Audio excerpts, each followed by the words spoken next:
Hi, I'm Annika Johnson from Al Johnson's in Sister Bay. I hope you enjoy my new video series called Door County Girl. These are stories of my life, the people and places that I love, and of course how we all survive here in northern Wisconsin. You can come back as often as you like, but don't forget to subscribe to Al's YouTube channel. I'll be posting lots of really cool new videos. So let's go!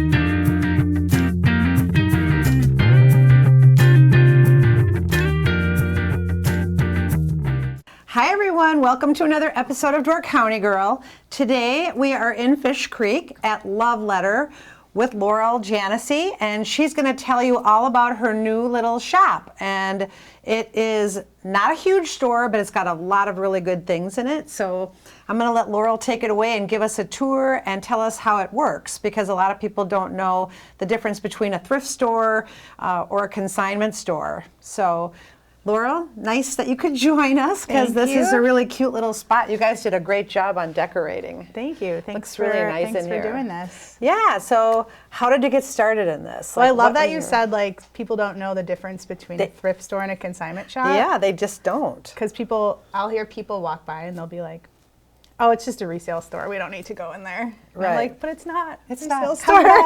Come back.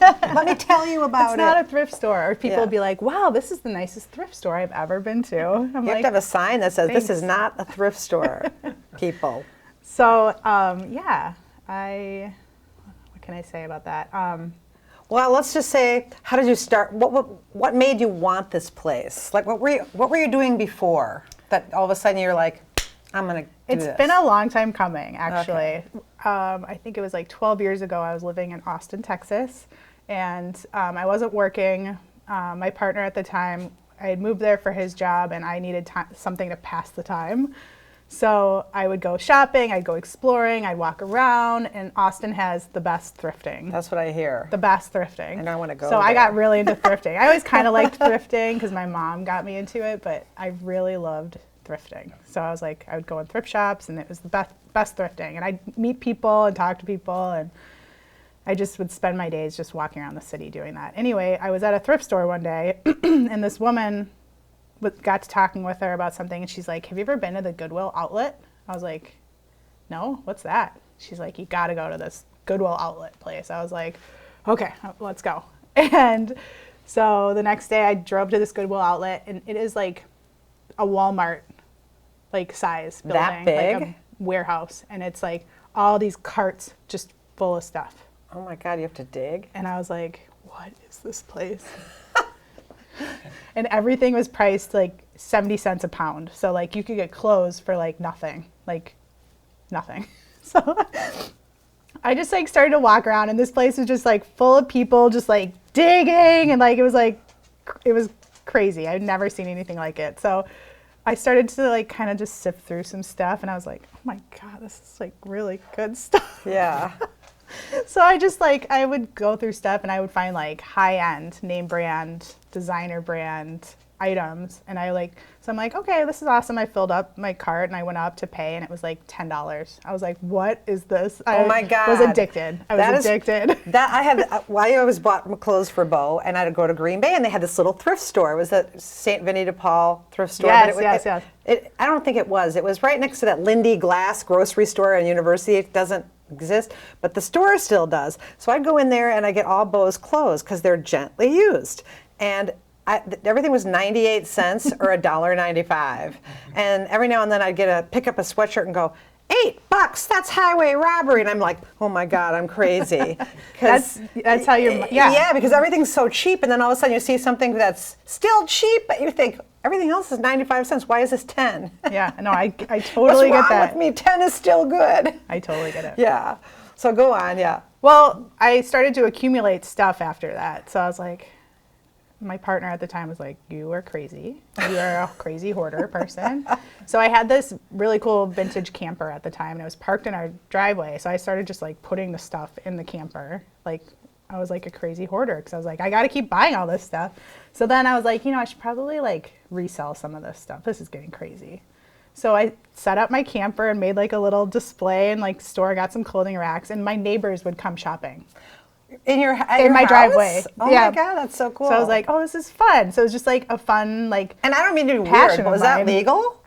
It was like a yard It's like sale. at a yard sale, Yeah. out of a camper. I would just have like a instead of yard sale garage. every Saturday. Awesome. So I was like, oh, okay, whatever I didn't want, I just have a little yard sale. And people would come because they loved my camper and I don't know. So that's how I kind of got started.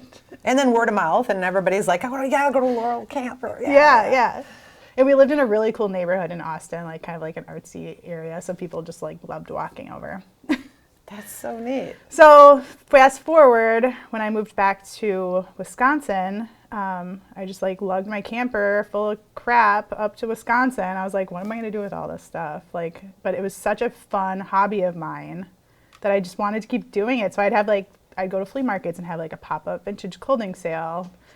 Or yeah, I would just do it for fun. But then it kind of got to be where I didn't have time to do that anymore. So it wasn't something I did as much anymore, but it was still something I enjoyed doing. I loved going thrifting, finding stuff for myself, and then like reselling items too if I found like an amazing thing.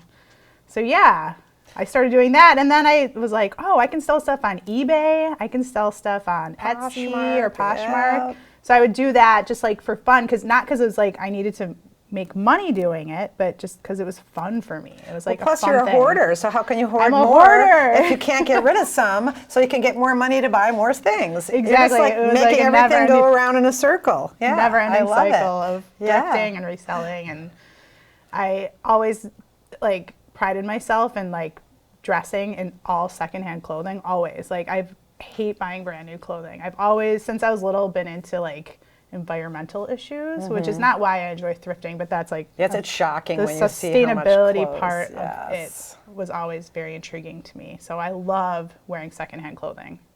Almost everything I wear is secondhand. That's great. Yeah. So when you were here in Door County and you had your little camper and you were still doing that online, did you work somewhere else? Yes, of course. I know where she worked. I think I'm going to year 12 now. I've been working at Door Guide Publishing as the graphic designer, art director, sales manager. So you're working for I've John kind of Nelson, kind of been doing it all for him. So that's taken up a lot of my time, obviously, but I've always on the side still did my little side So you do both? job. Yes. Yeah, So I okay. still work for Door Guide Publishing, but managed to open this shop with the help of a lot of people. And yeah. Okay, but before that even, like you worked for Alexander's, right? Yeah. 'Cause that's when I first remember. Yeah. You were just this little itty bitty girl, and then one day you were all grown up, and I'm like, no way. She used to be so tiny, and little white-haired little girls coming in into Al's, and then you worked as a head hostess there at Bruce's place. I actually started working for Bruce like when I was in college, like 20 plus years ago, and then when I moved back to Door County, he's It just like, seems hey, like yesterday. come hostess for me, and then I would bartend or wait tables or do whatever they needed me to do. So yeah, I worked there I've always done a lot of things at once. I've always been a very hard worker. Does he ever pick up the phone and say, hey, you want to make some money? I'm not going to lie, he has said that to me a few times. Yeah. And you're like, no thanks. Yeah. I'm good. Yeah.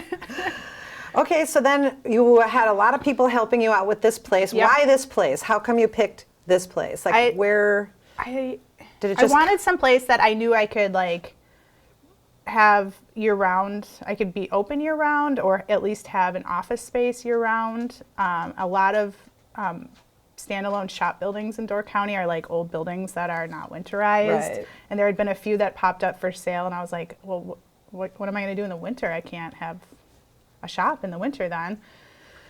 And so a few shops at Top of the Hill Shops became available this last spring. I think there were 3 available, and there was one that I was like, oh, that one looks like a great space. Like, I'm going to go look at it. Mm-hmm. So we all went and looked at it, and it just wasn't right. It was where Gage is right now. Oh, sure, yeah.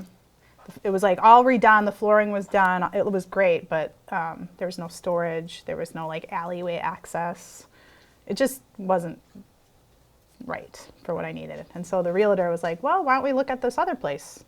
So then they took me to the one next door, which used to be a guitar shop. Mm-hmm. Lots of storage, lots of space. I was like, I could see this working.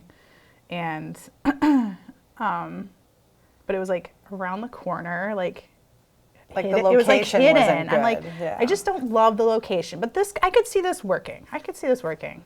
And then so the realtor is like, well, there's one other space. Do you want to look at it? I'm like, no, I don't. I know that space. Like, I don't think that's the space. She's like, well, let's just go look at it. You might think differently. I was like, okay.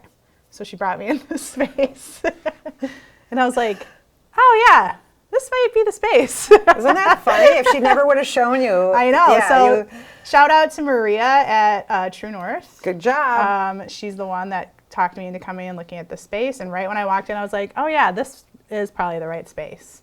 And it did not look like this though when I bought it. Oh no, I bet not. No. Yeah. But it has like a nice big office. It had a great like little room that she used as a closet that I made into the fitting room, little bathroom. And I was like, yeah, I could see this working.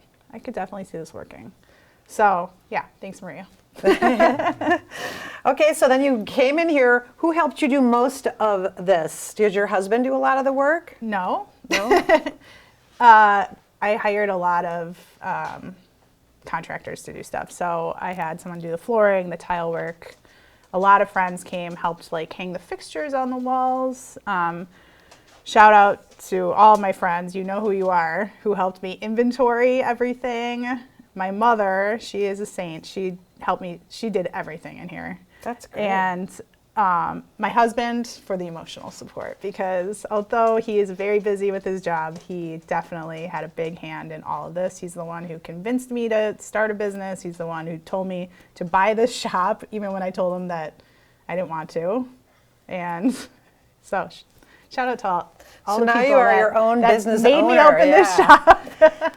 Okay, so let's jump back into the consignment versus thrift. Yeah. So explain to people what the difference is, because I think there's a big confusion there. Definitely. Consignment is a more curated version of a thrift store. So it's all hand-selected items in new quality or brand new quality with the tag still on.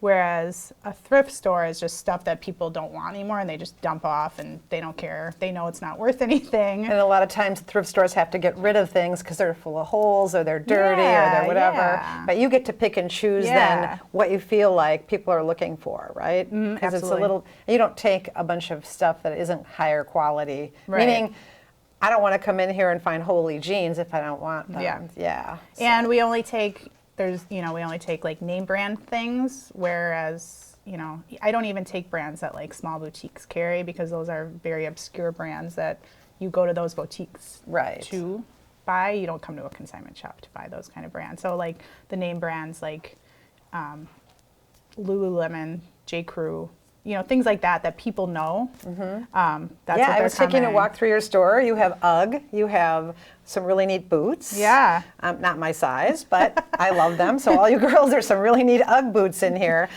She's got all the good jeans cut, probably 7 from Mankind. I mean, I don't know if everybody knows these brands. Johnny was. She's got really good brands in here. I saw some Prada shoes. And I might look not like I don't care about fashion because I don't live that lifestyle here when I live in Door County, but I like that kind of clothing. And if I go somewhere, I know at least that I can buy something that looks good on me and I don't have to look like this all the time. Yeah. So. No, I know. And another thing that someone actually said to me is that it's better to shop secondhand clothing that's 10 plus years old because it's better quality than how clothes are made. Yeah, look how long it lasted and it still looks new. And I never thought about that before, but clothes that were made 10, 20, 30 years ago are so well made. Oh, yeah. And then clothing today is it's just not all, but most. No, and I agree with you there because when I bought clothes for Bo, and if I bought him clothes, I would always choose a better brand name. And I handed it down to his cousin, and then he would wear it. Yeah. And then we would hand it down to the Caldecotts, and then Rylan would wear it, and then Rylan would hand it down to Vilus and Alma, and Ludus would wear it. So I mean, that's how long the clothes lasted. Versus if I bought him something that was just like a Walmart pair of pants. I mean, we were done with them in a year, and I wasn't going to pass them down. Yeah. So sometimes it is good to get a deal, but you got to kind of know what you're getting for a deal, and if you want it to last, this is the kind of place you would come, because she doesn't take that other kind of thing. So when people, how would I say to you, Laurel, I have a whole bunch of things that I feel like I would love to do this. How does consignment work for me if I want to give you things to sell? Like how does that person benefit from a store like this? And how does it work? Yeah, so I'm pretty specific about what I take, and I don't want to waste anybody's time. I don't want to waste my time, or I want to be very clear about what I take, what I don't take. I take things that are only in season. So right now I'm only taking like winter things, for example. So I have a contract. So if someone wants to reach out to me, they usually call me, email me, reach out to me on social media, and then I ask for their email address and I send them a very specific contract that my dad helped me write. Thank you, Dad. And it lays out everything about the ins and outs of consigning with us, and I send them a list. I like, these are brands we take. This is not limited to everything we carry, but these are specific brands we do carry. So if somebody came in with a Valentino, you're not going to say no, but you might take it, even if it's not on the list. Right. Yeah. So I kind of weed people out that way. So people want to consign, I want to consign some stuff. I said, okay, read through this. If you think you're a good fit for my shop, email back and request an appointment. So I weed people out that way, actually, which I'm sorry to say, no offense, but I do, because I don't want people to waste their time bringing me things that I don't. Well, it's your business. Why would you take things that you can't sell? And it's my shop. And they're trying to get rid of things that they don't want. So obviously they don't want it either. So it's got to be this fine line. I know. I totally get it. Yeah. And do you ever feel like you have to hurt? If I came in with things to you, you would not hurt my feelings if you're like, oh no, that's ugly. I'm like, yeah, it is. That's why I need to get rid of it. But so I'm glad you said it, because we're not going to do that, and that's going to end up in a thrift store. Yeah. And someone else can get it. But it may not be ugly to someone else, So. At first, it was the first couple appointments I had, I was like, it was so hard to say you were like nervous. No to things because I didn't want to hurt. Now I'm over that. I'm just like, yep. And I would do the consignment appointment in front of people at first, so they were watching me go. Now I take it all in the back. We go through it in the back. And then I bring out what I... She's not a biatch. She just wants to have things in her store and it's not a big store, so I she's trying can't to help take us out as everything. customers too. You're dressing some people. I limit every appointment to 20 items, so that helps too. So I'm like, bring you 20 best items, and I'll maybe take 10 of them. Right. So how do you make money, and how do they make money then? So it's a really good setup. We do it 50-50, which I think is really fair. Actually, the consignor makes out better. Is consignment usually 50-50?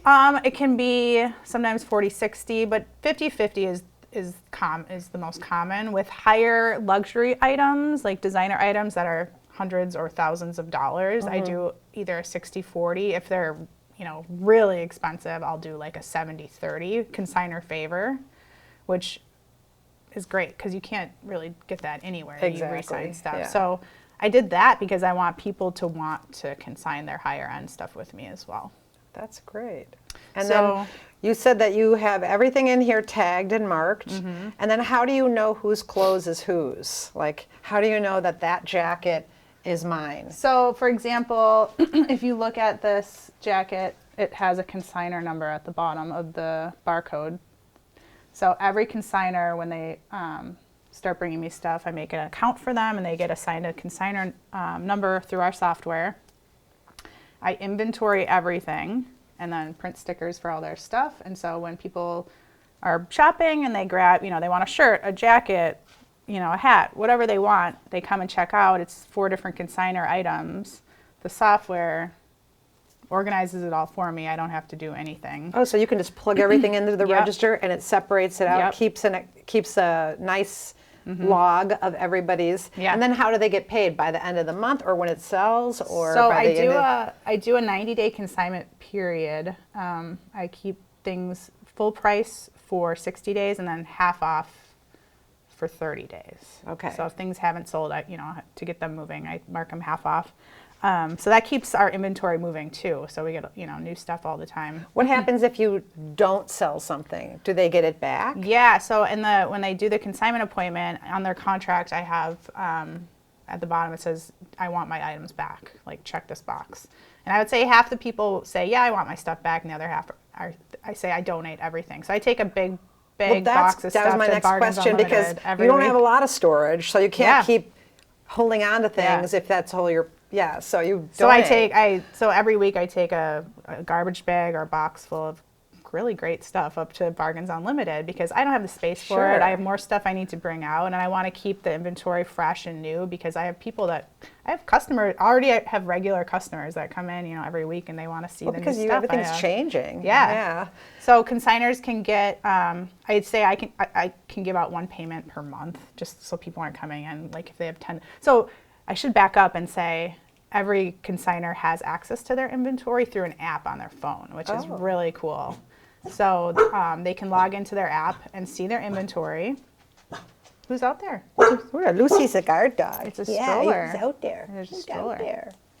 So they can log in, see all their inventory. They get a little alert when something sells too, so that's really fun for them. Okay. So they can see like when the money's adding up in their account. Yeah. And they can see also what hasn't sold by the end of the consignment period. They know, like, and I'll remind them, hey, come pick up your items that haven't sold.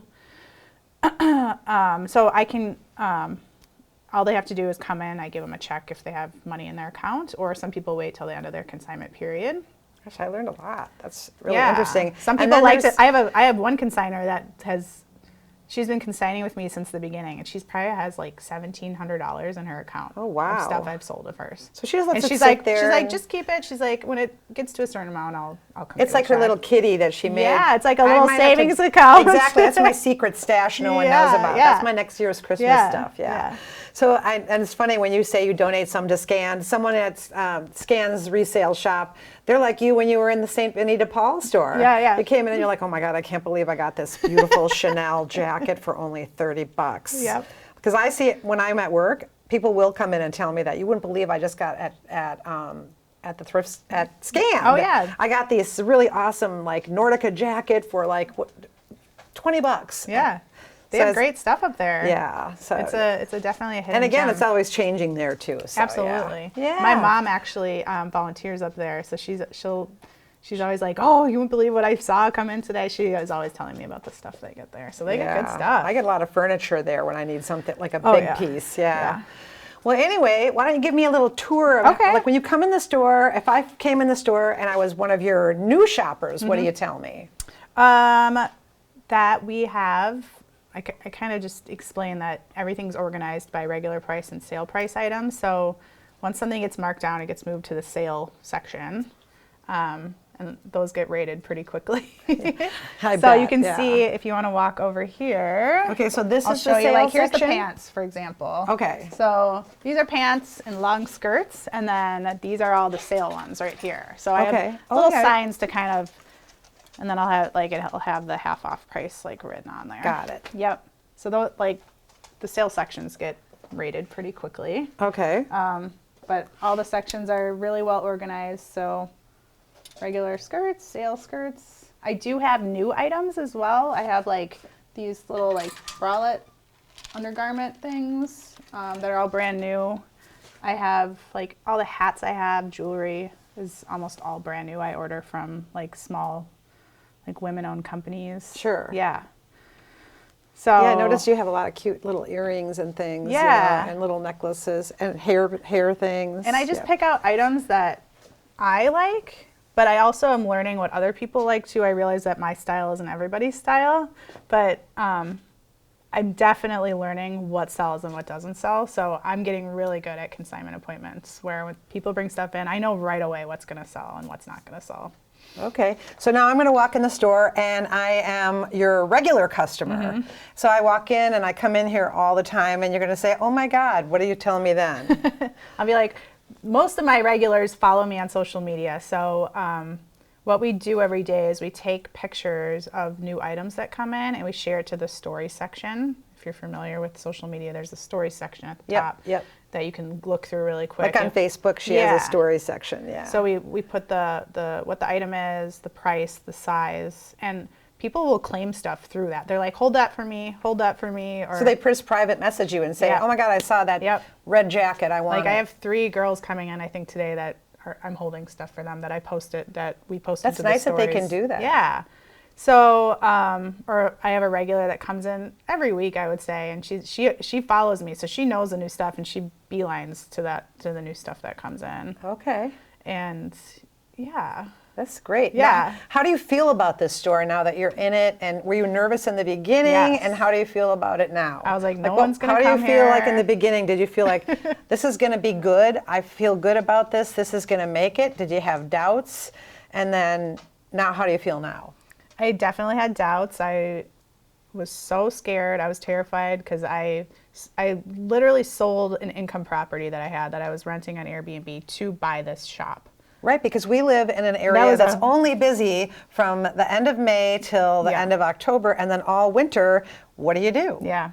So that was a big gamble for me to give up a comfortable life that I was living to like do a project like this. And in my head, I was like, well, at the end of the day, it's just going to be like a fun big closet for me and have an office, and I'll just want to come hang out here every day. Right. And if you don't try, you won't know. And if you fail, you fail. If you succeed, you succeed. But at least you tried. Yeah. And you did it. And then you taught yourself, well, either everybody told me it wasn't going to work, or now I know that it is going to work. Yeah. And I'm sorry, you guys all naysayers. I'm doing well. Yeah. You know? Yeah. I had no idea, and it's been going better than I could have ever imagined. Like the support of just people wanting to consign with me. I was like, I don't know if people are going to want to bring me their stuff.